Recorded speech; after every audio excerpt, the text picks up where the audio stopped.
Hi, this is Jim Lyon, the host of the All That to Say podcast. Before you dive in today, be sure and subscribe to our YouTube channel so that you can catch all of our fearless conversations. Spirited and determined courage is the definition of pluck. I think it's one of the greatest words in the English language. I'm on a mission to repopularize it.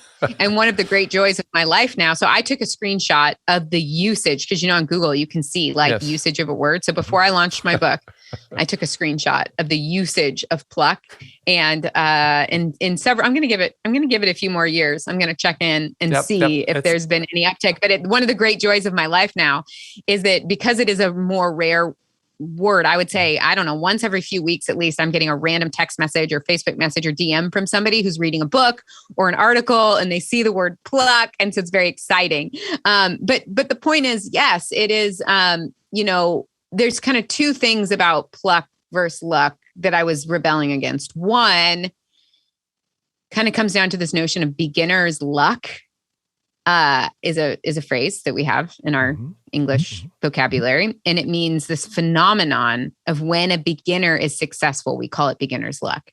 And it's quite disparaging, right? Because it's kind of like, it's a way of diminishing someone's success. Oh, it was just beginner's luck. We've all heard it. What's fascinating to me is that as I look at my story, and then of course the stories of so many people who've built these beautiful lives of purpose and passion and impact, I started thinking, is it beginner's luck or is it really a phenomenon?